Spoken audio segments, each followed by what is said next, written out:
Emma Rodriguez had always believed her biggest problem was paying rent on her tiny apartment in downtown Seattle. At 19, she worked double shifts at Miller's Diner just to keep the lights on and buy groceries. Her mother Sophia had died 3 years ago from cancer, leaving Emma with nothing but debt and a small silver necklace that had been in their family for generations. The necklace was the only thing of value Emma owned. It was delicate and beautiful, with strange markings carved into the silver pendant that looked almost like ancient writing. Sophia had told Emma it was very old and very special, but Emma never really understood what made it so important. She just knew it was all she had left of her mother. On this particular Tuesday evening, Emma was walking home from her late shift when she noticed someone following her. The streets were dark and empty, which wasn't unusual for this part of the city after midnight. But something felt different tonight. Every time she turned around, she caught glimpses of a tall figure in a dark coat staying exactly the same distance behind her. Emma quickened her pace, her heart beating faster. She had heard stories about people going missing in this neighborhood lately. The police said it was probably just coincidence, but the locals whispered about strange things happening after dark. People talked about seeing figures moving too fast to be human, about finding bodies drained of blood with mysterious bite marks on their necks. She turned the corner onto her street and risked another look back. The figure was gone. Emma felt a wave of relief wash over her. Maybe she had just been imagining things. She was tired and stressed about money, after all. It wouldn't be the first time her mind had played tricks on her. Emma climbed the 3 flights of stairs to her apartment, her legs aching from standing all day. She fumbled with her keys in the dim hallway light, eager to get inside and lock the door behind her. But, as she pushed the door open, she knew immediately that something was wrong. Her small apartment had been completely destroyed. The couch cushions were slashed open, stuffing scattered everywhere. Her few books were thrown across the floor, pages torn out and crumpled. Every drawer had been pulled out and emptied. Someone had been looking for something, and they had torn her entire life apart to find it. Emma stood frozen in the doorway, too shocked to move. Who would do this? She didn't have anything valuable. She didn't have any enemies. She was just a poor girl trying to survive. Then, she heard footsteps behind her. Looking for this? Emma spun around to find herself face to face with the most striking man she had ever seen. He was tall and lean, with dark hair that fell across his forehead and pale skin that seemed to glow in the dim hallway light. His eyes were a deep, unnatural shade of blue that seemed to look right through her. He was wearing an expensive black coat that probably cost more than Emma made in 6 months. In his hand, he held her mother's necklace. "Why are you holding my mom's necklace?" Emma asked, her voice barely above a whisper. Fear and confusion made her feel dizzy, but underneath it all was a burning anger. That necklace was all she had left of Sophia, and this stranger had no right to touch it. The man studied her face carefully, as if he was trying to solve a puzzle. "Your mother's necklace," he repeated slowly. "Interesting. Tell me, girl, what did your mother tell you about this piece of jewelry?" "Give it back," Emma demanded, finding her courage. "I don't know who you are or how you got into my apartment, but that belongs to me. It's all I have left of her." The man stepped closer, and Emma noticed something odd about the way he moved. It was too smooth, too graceful, like he was floating rather than walking. "My name is Adrian Blackwood," he said. "And this necklace has been in my family for over 800 years. Emma stared at him in disbelief. "That's impossible. My family has had it for generations. My grandmother gave it to my mother, and my mother gave it to me before she died." "You're lying." Adrian's expression softened slightly, but his grip on the necklace remained firm. "I'm afraid it's you who has been lied to, Emma Rodriguez. Though perhaps your family didn't know the truth themselves. How do you know my name?" Emma backed away from him, bumping into her destroyed doorframe. "What do you want from me?" "I know many things," Adrian replied. "I know that you work at Miller's Diner. I know that you've been struggling to pay your bills since your mother died. I know that you have no other family left in the world. And I know that you have no idea what that necklace really is or why people have been disappearing from your neighborhood. Emma's blood ran cold. What does my mother's necklace have to do with people disappearing? Adrian held the necklace up to the light, and Emma could see the strange markings on the silver pendant more clearly than ever before. They seemed to pulse with a faint glow, as if they were alive. This is not just any piece of jewelry, Emma. It's a key. A very old, very powerful key that opens doors that should never be opened. You're crazy, Emma said, though even as she spoke the words, she felt a chill run down her spine. There had always been something different about the necklace. Sometimes, late at night, she thought she could hear it humming softly. And, sometimes, when she wore it, she felt stronger, more alert, as if all her senses had been sharpened. 3 days ago, this key was activated, Adrian continued.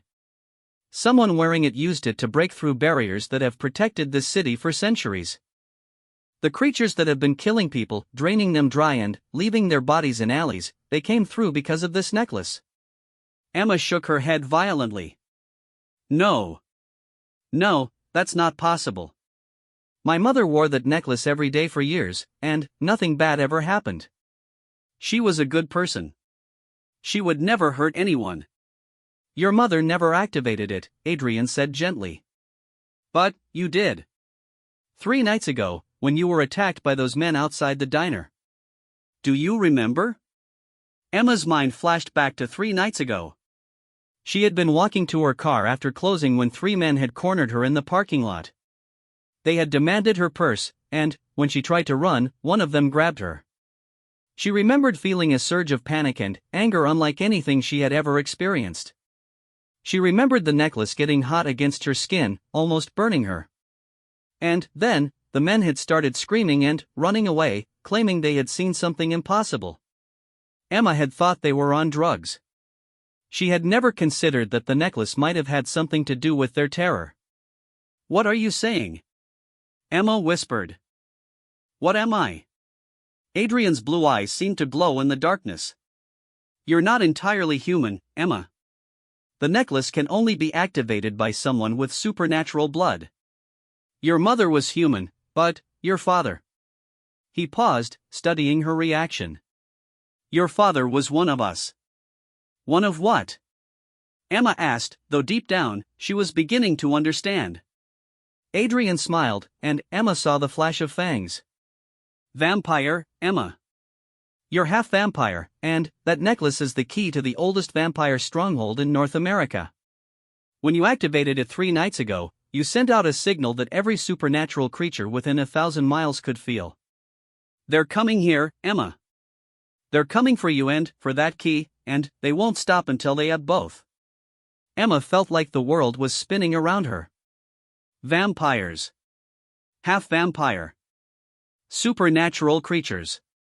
It was impossible, but somehow it also made perfect sense.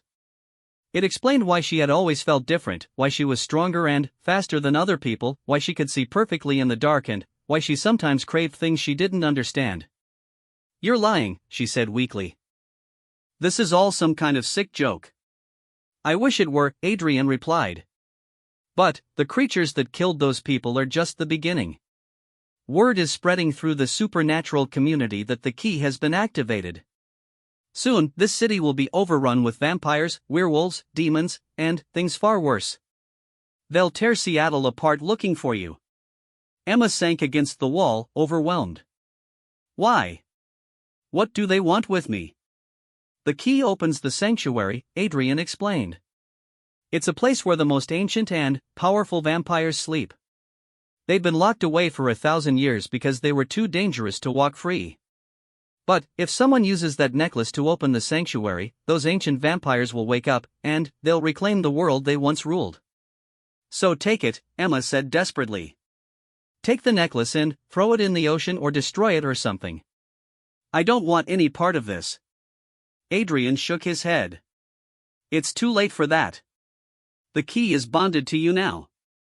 As long as you're alive, other creatures will be able to sense it. And the only way to break that bond. He didn't finish the sentence, but Emma understood. You have to kill me, she said quietly. There might be another way, Adrian said. But it's dangerous, and it would change your life forever. Emma looked around at her destroyed apartment, thought about the dead bodies in the news, thought about the terror she had seen in those men's eyes 3 nights ago. Her life was already changed forever. What kind of other way? She asked. You could embrace what you are, Adrian said. Let me teach you to control your vampire side, to use the power instead of being afraid of it. Together, we might be able to find a way to close the barriers permanently, to send the creatures back where they came from. And, if we can't? Adrian's expression was grim. Then, we'll have to make sure the ancient vampires never wake up. Even if it means destroying the sanctuary and everyone in it. Emma looked at the necklace in his hand, at the strange markings that seemed to pulse with otherworldly energy. 3 days ago, she had been worried about paying rent.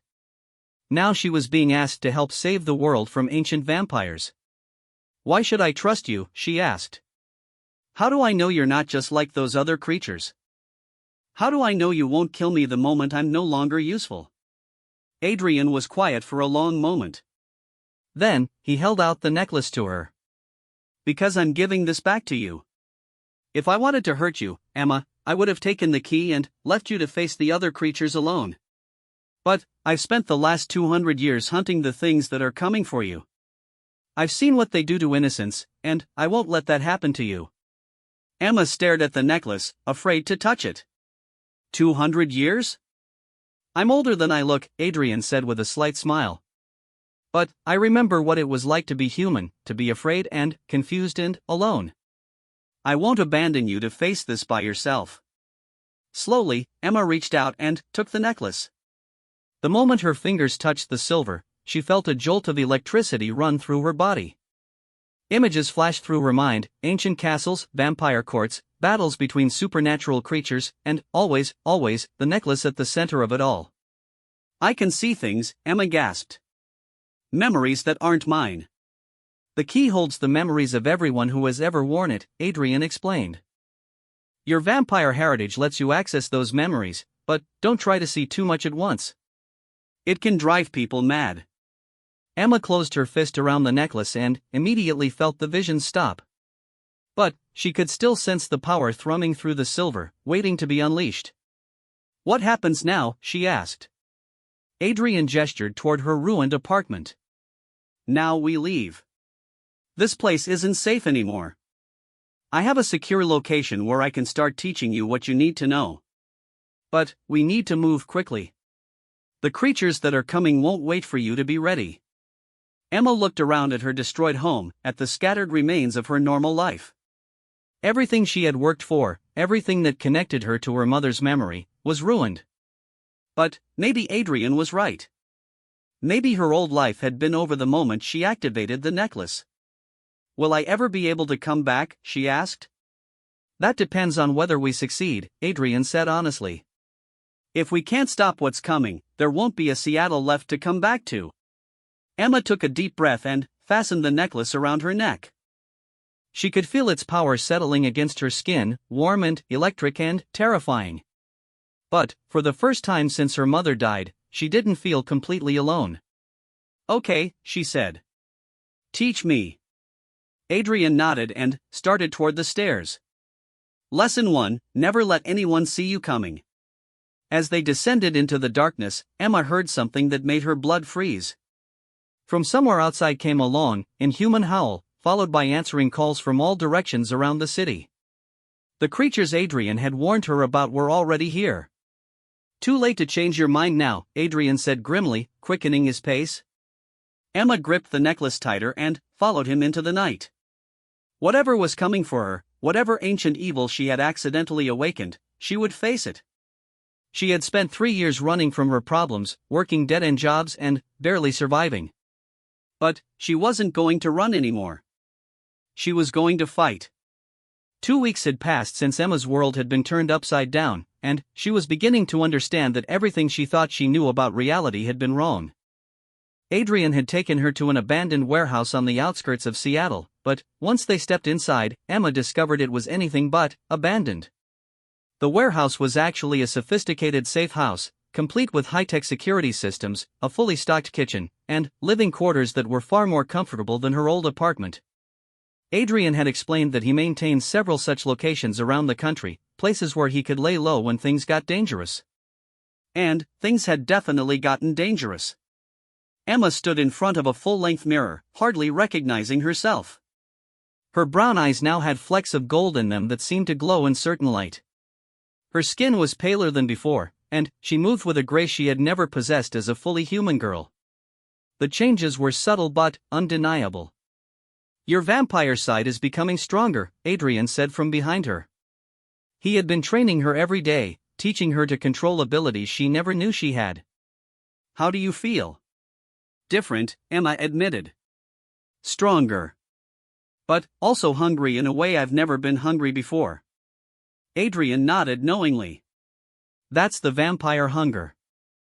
You're lucky to be only half vampire, Emma. You don't need blood to survive like full vampires do, but you'll still crave it.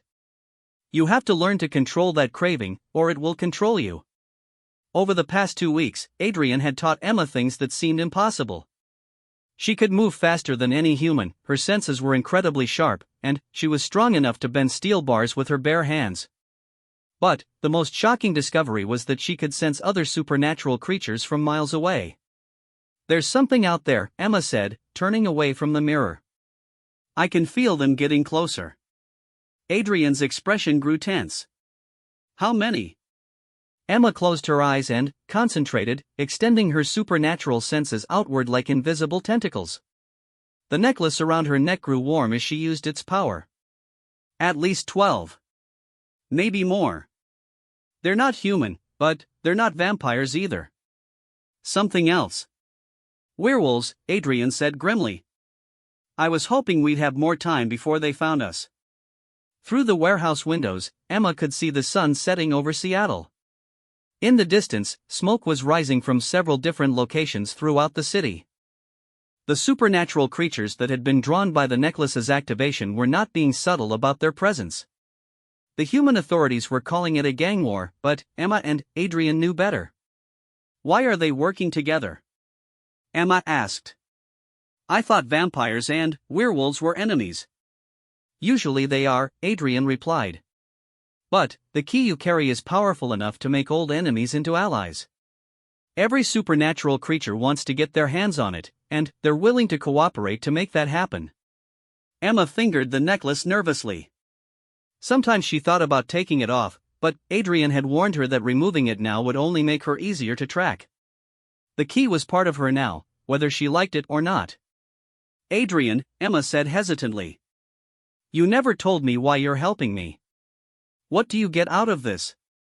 Adrian was quiet for a long moment, staring out at the darkening city. "I told you I'd been hunting dangerous supernatural creatures for 200 years. What I didn't tell you is why I started." Emma waited, sensing that this was important. "I was born in 1823, Adrian continued. I was turned into a vampire when I was 25, during a time when vampires still lived openly among humans in some parts of Europe. My maker was a vampire named Marcus Drackle." Emma's eyes widened. "Drackle? Like Dracula?"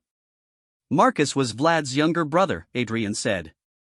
"But, unlike the stories, Marcus was not a noble vampire trying to live peacefully among humans.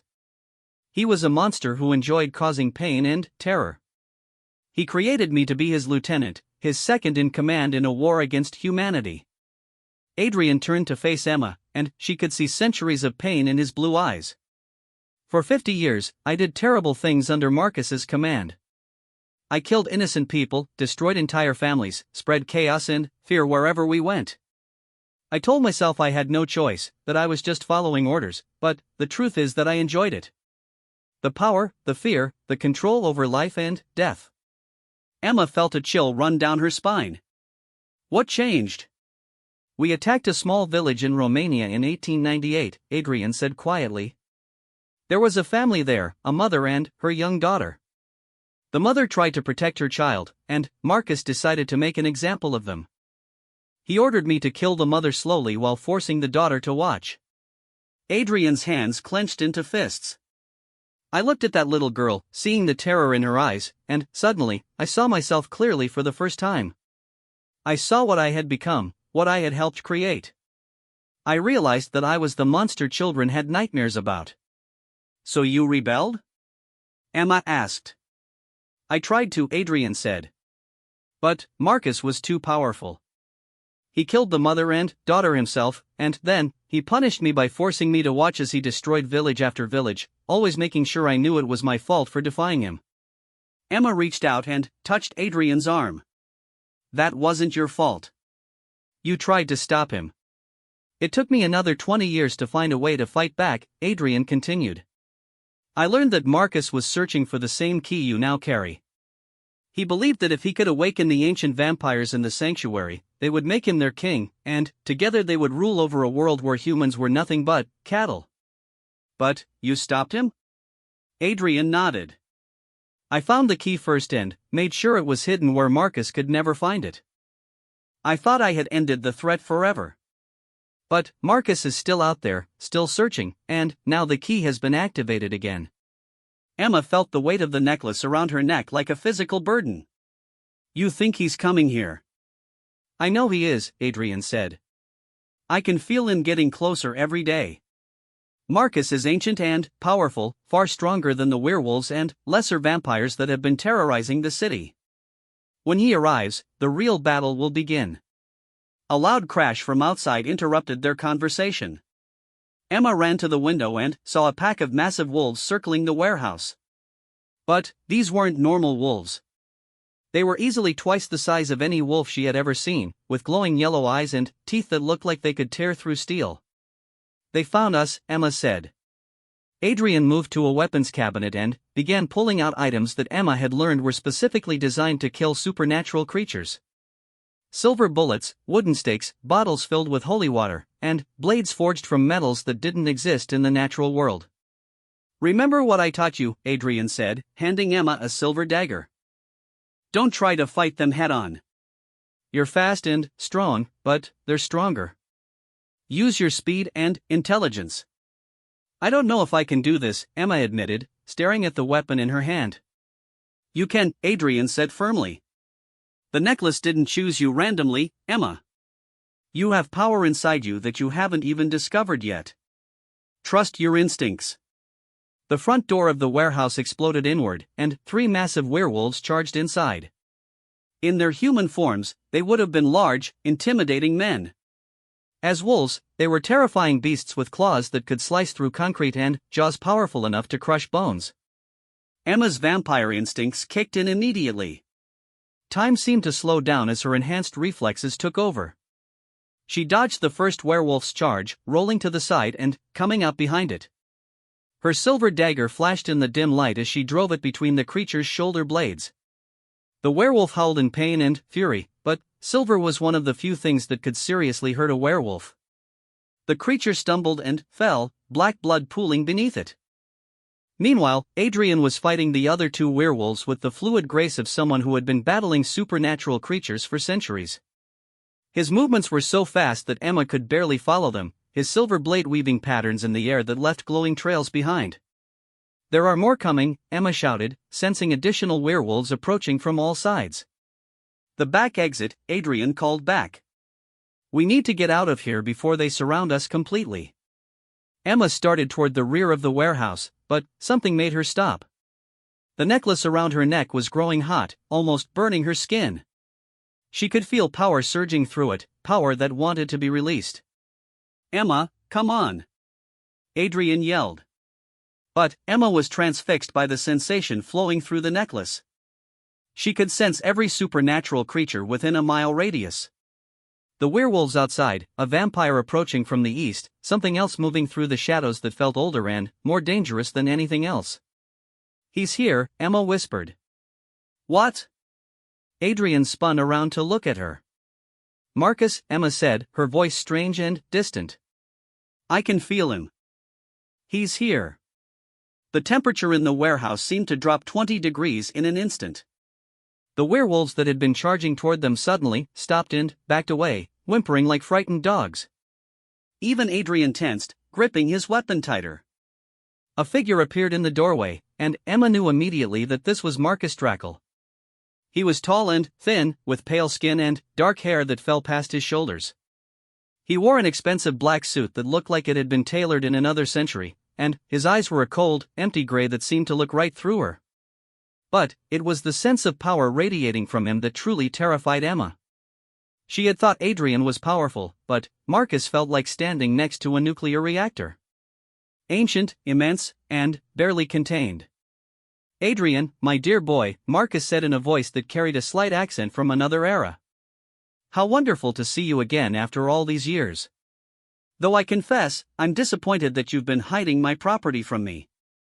"She doesn't belong to you, Marcus," Adrian said, moving protectively in front of Emma. Marcus laughed, a sound like glass breaking. "Everything belongs to me, Adrian. I made you, after all. You are mine, whether you accept it or not. And the girl, well, she carries something that has been mine for 800 years. Emma felt the necklace pulse against her skin, responding to Marcus's presence. The ancient vampire's eyes fixed on her with an intensity that made her feel like a mouse being stared down by a serpent. "Hello, my dear," Marcus said to Emma. "You have no idea how long I've been searching for you. Well, not you specifically, but what you carry. That lovely little necklace has been quite difficult to track down." "You can't have it," Emma said, surprised by the strength in her own voice. "Can't I?" Marcus smiled, revealing fangs that looked more like the teeth of a shark than a vampire. "Child, you have no conception of what you're dealing with. I have lived for over 1,000 years. I have brought down kingdoms and toppled empires. What makes you think you can deny me anything?" "Because the key chose her," Adrian said. "It bonded to her blood. You can't take it without killing her, and if you kill her, the key becomes useless." Marcus's smile widened. "Oh, Adrian. Still so naive after all these years. There are ways to transfer a blood bond, methods you could never imagine. Pain can be quite persuasive in breaking supernatural connections." Emma felt a surge of terror, but underneath it was something else. Anger. This ancient monster was talking about torturing her like she was nothing more than an obstacle to be removed. The necklace grew hotter against her skin, and she could feel power building inside her. "I won't let you hurt anyone else," Emma said. "You won't let me?" Marcus laughed again. "Sweet child, you are half vampire, but you are still more human than monster. Do you really think you can stand against me?" The power in the necklace reached a crescendo, and, suddenly, Emma could see things she had never seen before. She could see the supernatural energy flowing through Marcus, the dark magic that had kept him alive for 1,000 years. She could see the connections between him and every creature he had ever created, including Adrian. And she could see a weakness. "You're afraid," Emma said suddenly. Marcus's smile faltered slightly. "What did you say?" "You're afraid of the ancient vampires in the sanctuary," Emma continued, the knowledge flowing through her from the necklace's stored memories. "You want to wake them up, but you're terrified that they won't accept you as their leader. You've been searching for the key for over a century because you know that without it, they'll destroy you the moment they wake up." Marcus's eyes flashed with rage. "Ignorant girl. You understand nothing." "I understand that you need me alive," Emma said, taking a step forward. "You can't open the sanctuary without the key, and you can't use the key without me. That gives me more power over you than you want to admit." Marcus moved faster than Emma could follow, crossing the distance between them in the blink of an eye. His hand closed around her throat, lifting her off the ground with supernatural strength. "I need you functional," Marcus hissed. "I don't need you intact." But, as his skin touched the necklace, something unexpected happened. Marcus screamed and jerked his hand back as if he had been burned. Where his fingers had touched the silver, smoke was rising from his skin.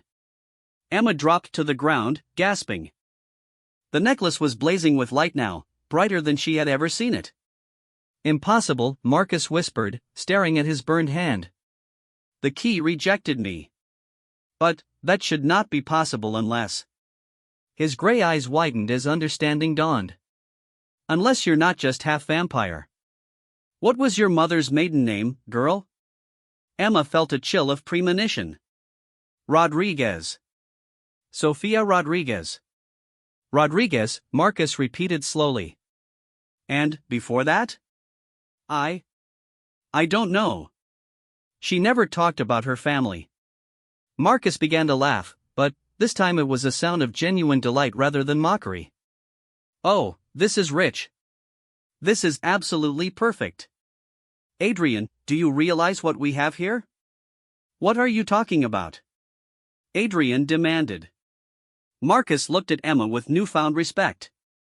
Your mother wasn't just human, my dear. The Rodriguez family are descendants of vampire hunters, a bloodline that has been fighting my kind for over 1,000 years. They were thought to be extinct. Emma felt the world spinning around her again. Vampire hunters? The key doesn't just respond to vampire blood, Marcus continued. It responds to the blood of those who are meant to guard it. Your father may have been a vampire, but your mother was from a family whose purpose was to keep the key away from creatures like me. Which means? Emma asked. Marcus's smile was cold and calculating. Which means you're not just a half-vampire, my dear. You're something far more rare and far more dangerous. You're a guardian, bred specifically to wield that key and protect the world from the ancient vampires in the sanctuary. Emma looked down at the necklace, which was still glowing with otherworldly light. Protect the world by keeping them asleep? Or by destroying them permanently, Marcus said. The choice is yours, guardian. But either way, you're coming with me. We have ancient vampires to wake up, and I have a kingdom to claim. The warehouse was suddenly filled with werewolves and vampires, dozens of supernatural creatures surrounding Emma and Adrian. Marcus had brought an army, and there was nowhere to run. This is far from over, Adrian said grimly, raising his weapon. Emma gripped the necklace and felt its power flow through her. She might be outnumbered, but she was beginning to understand that she was far from helpless. The real battle was just beginning. Emma found herself chained in what appeared to be an underground cathedral, though unlike any church she had ever seen. The walls were carved from black stone and covered with symbols that seemed to move and shift when she wasn't looking directly at them. Hundreds of candles provided flickering light, casting dancing shadows that made the carved figures on the walls look alive. 3 days had passed since Marcus had captured her and Adrian at the warehouse. The ancient vampire had transported them to this underground complex beneath Seattle, a place he called the Threshold. According to Marcus, they were standing directly above the entrance to the sanctuary where the ancient vampires slept. Emma's hands were bound with chains made from some kind of silver alloy that burned her skin whenever she tried to break free. But the real torture was watching what Marcus was doing to Adrian. Adrian hung from shackles attached to the far wall, his body covered in wounds that would have killed a human 12 times over. Marcus had been systematically torturing him for days, trying to break his will and force him to help with some kind of ritual that would open the sanctuary. The bond between Maker and creation is a powerful thing, Marcus said conversationally as he carved another symbol into Adrian's chest with a blade that glowed with dark energy. I can feel your resistance weakening, my dear boy. Soon you'll be ready to help me properly. Adrian raised his head with visible effort. His face was pale and drawn, but his blue eyes still burned with defiance. I'll never help you wake those monsters, Marcus. I've spent 2 centuries trying to stop you. And yet here you are, Marcus replied. Helpless and at my mercy. How the mighty have fallen. Emma tested her chains again, but they held fast. The necklace around her neck was the only thing Marcus hadn't taken from her, though he had done something to suppress its power. She could still sense other supernatural creatures, but the blazing energy that had protected her at the warehouse was muted. Why don't you just kill us and find another way to open the sanctuary? Emma asked. Marcus turned to her with that cold smile she had come to hate. Because there is no other way, my dear guardian. The sanctuary can only be opened by the key, and the key can only be used by someone with both vampire blood and hunter blood. You are quite literally the only person in the world who can do what I need. Then, I guess you're out of luck, Emma said. Because I'll never help you. Never is a very long time, Marcus replied. And I have ways of changing minds that have proven quite effective over the centuries. He gestured to a group of vampires standing near the entrance to the chamber. Emma recognized them as some of the creatures who had attacked the warehouse. They brought in a young woman who looked to be about Emma's age, bound and gagged but clearly alive. Allow me to introduce Jessica Chen, Marcus said. She's a nursing student at the University of Washington. Quite innocent, really. No connection to the supernatural world whatsoever. Emma's blood ran cold. Let her go. She has nothing to do with this. Perhaps not, Marcus agreed. But, I've found that threats to innocent lives can be quite motivating. You see, Emma, I don't need you to want to help me. I just need you to cooperate. And, every hour you refuse to open the sanctuary, Miss Chen will experience unpleasant things. You're a monster, Emma whispered. Yes, Marcus said simply. I am. I've never pretended otherwise. The question is, how many innocent people are you willing to watch suffer for your principles? As if to demonstrate his point, Marcus nodded to one of his vampires. The creature grabbed Jessica's arm and bit down, not to feed but to cause pain. Jessica's muffled screams echoed through the chamber. Stop it! Emma yelled, struggling against her chains. I'll do what you want, just stop hurting her. Marcus held up a hand, and the vampire released Jessica. I thought you might see reason. But, I'm afraid it's not quite that simple anymore. He walked to a stone pedestal in the center of the chamber, where an ancient book lay open. The pages were covered with writing in a language Emma didn't recognize, though something about it felt familiar. You see, my dear, Marcus continued, I've spent the last 3 days preparing a very special ritual. Simply opening the sanctuary isn't enough anymore. I need to ensure that when the ancient vampires wake up, they'll be properly grateful for my assistance. What are you talking about? Emma demanded. The ancient vampires have been asleep for 1,000 years, Marcus explained. They'll wake up confused and disoriented. The first vampire they see, the one who freed them, will have significant influence over them. But, I want more than influence. I want control. He turned a page in the book, revealing a diagram that made Emma's stomach turn. It showed a ritual circle with multiple figures arranged around it, and, in the center, a person whose chest had been cut open. This ritual will bind their spirits to mine, Marcus said. They'll wake up as my servants, extensions of my will. Together, we'll have enough power to reshape the world according to my vision. And, the ritual requires? Adrian asked weakly. Marcus smiled. The blood of the guardian, freely given while she uses the key to open the sanctuary. The moment Emma activates the key, I'll perform the binding ritual. The ancient vampires will wake up already under my control. Emma felt sick. You want me to kill myself for your ritual? Oh, you won't die, Marcus said cheerfully. Well, not immediately. The ritual will drain most of your life force, but you should survive long enough to see my triumph. Though I suspect you'll wish you hadn't. Emma looked at Jessica, who was crying silently, blood running down her arm. Then, she looked at Adrian, who was barely conscious but still trying to shake his head at her. Finally, she looked at the ancient book and the symbols that promised unimaginable power to a monster who had already caused centuries of suffering. There has to be another way, Emma said desperately. I'm afraid not, Marcus replied. You have 1 hour to prepare yourself, my dear. Then, we begin the ritual, whether you cooperate or not. If you fight me, I'll simply take what I need by force, and Miss Chen will suffer for every moment of resistance. Marcus left the chamber with most of his vampires, leaving only 2 guards behind. Emma slumped against her chains, feeling more hopeless than she ever had in her life. She was going to die, and her death was going to unleash ancient evils that would destroy countless innocent lives. Emma, Adrian whispered from across the chamber. Listen to me. What's the point? Emma asked. It's over. I can't let him torture that girl, and I can't let him wake up those ancient vampires. There's no way out. There is, Adrian said urgently. But, you have to trust me. Emma looked at him. What are you talking about? The necklace, Adrian said. Marcus suppressed its power, but he didn't destroy it. The power is still there, just blocked. And the block is connected to me. Emma felt a spark of hope. I don't understand. Marcus used the Maker's bond between us to channel his suppression spell, Adrian explained. He's using my connection to you to keep the necklace dormant. But, if that connection is broken, the necklace would activate again, Emma finished.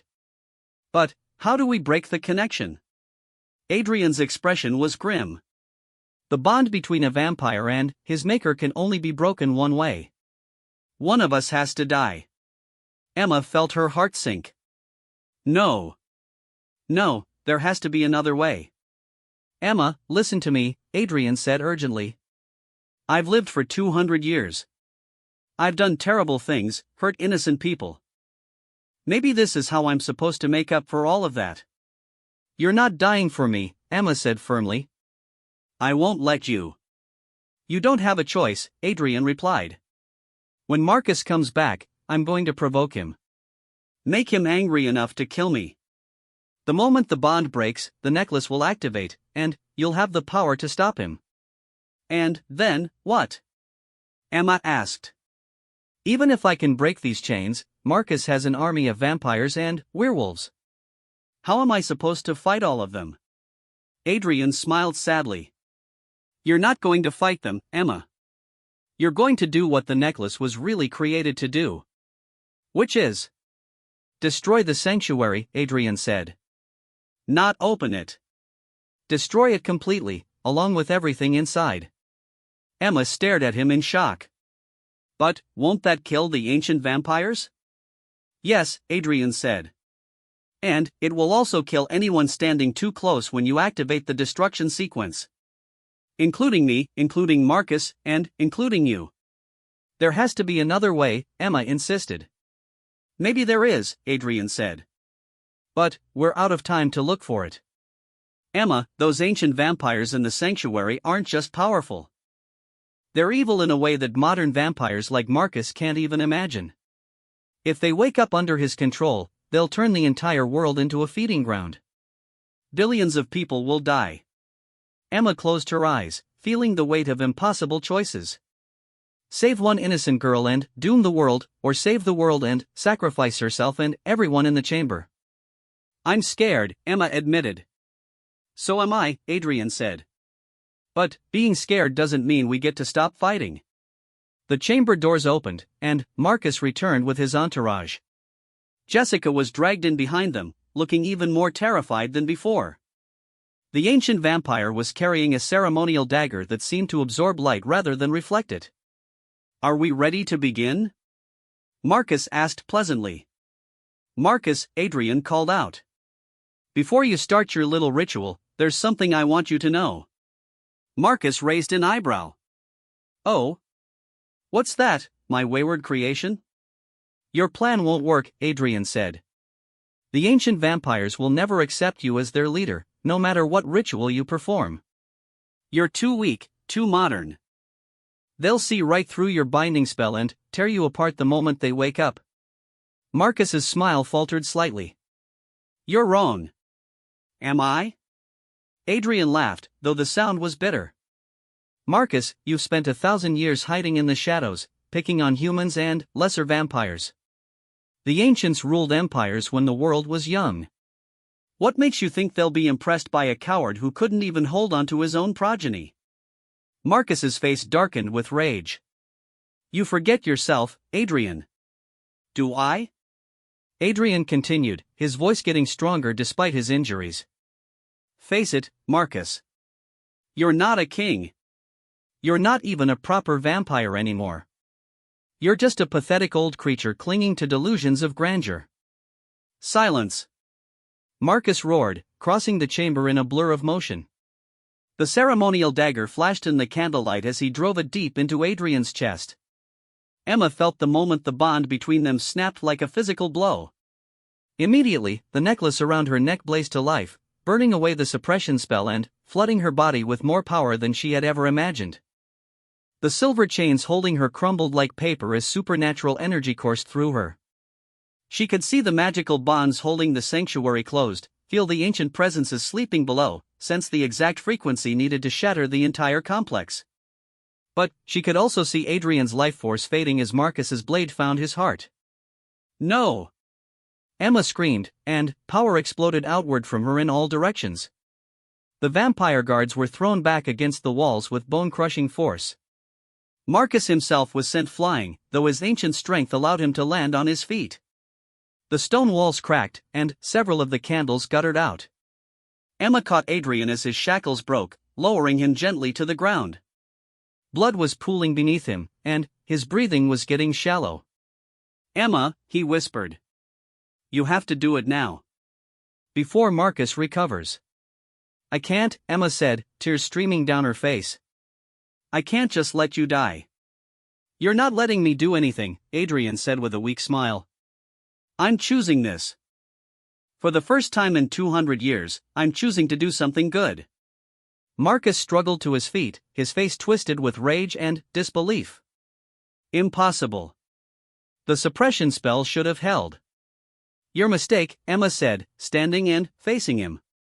Power continued to flow through the necklace, so much that she felt like she might explode from the pressure.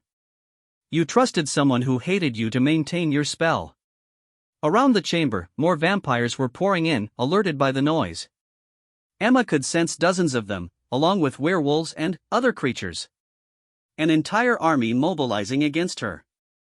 But she could also sense something else. Deep below them, the ancient vampires were beginning to stir. The energy she had released was seeping down into the sanctuary, and the creatures that had slept for 1,000 years were starting to wake up on their own.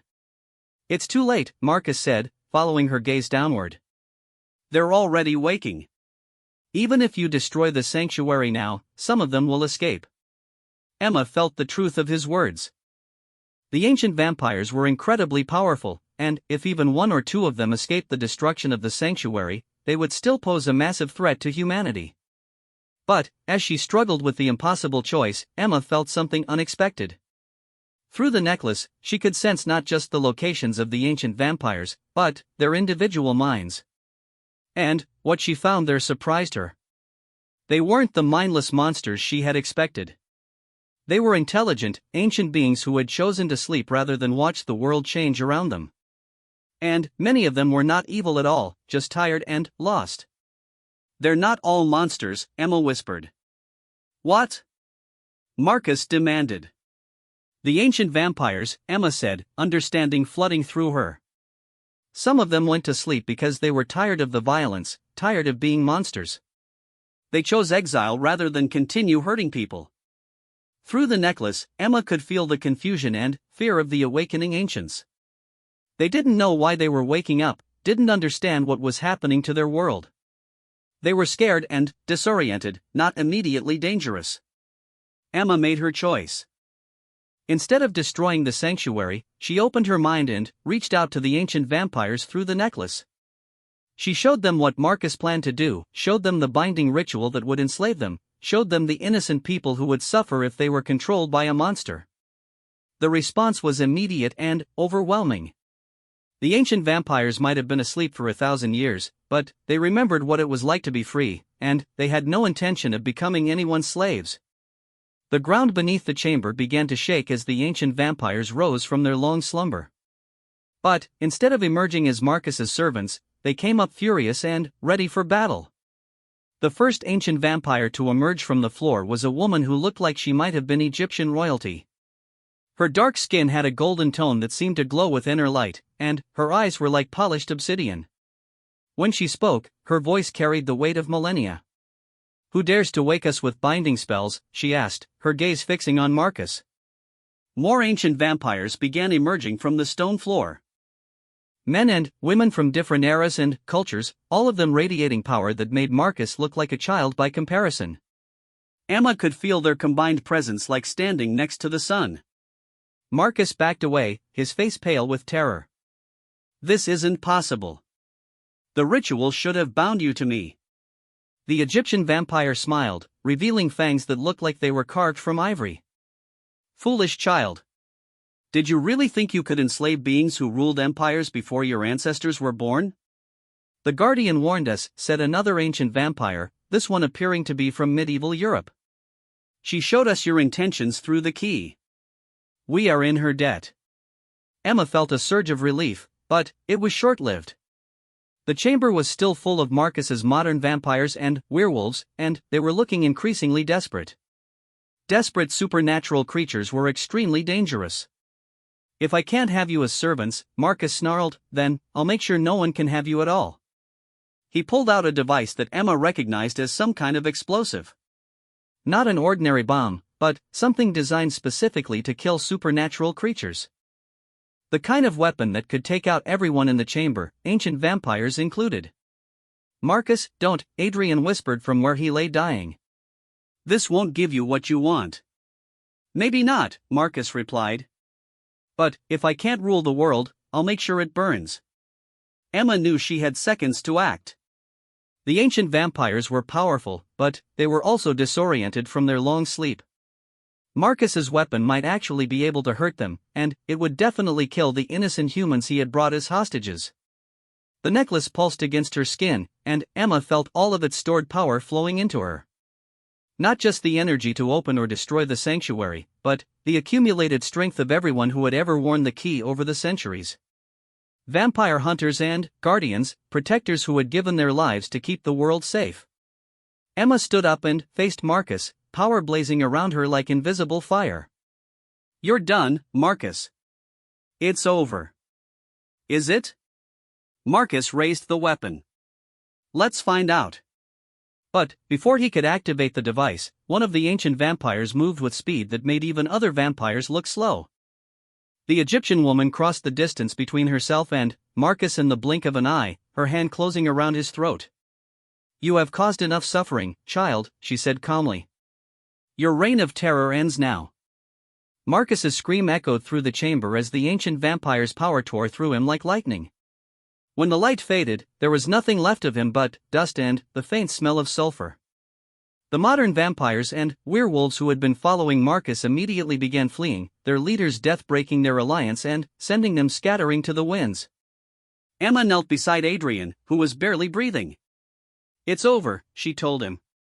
"Marcus is gone." Adrian smiled weakly. "I told you those ancient vampires wouldn't accept him as their leader."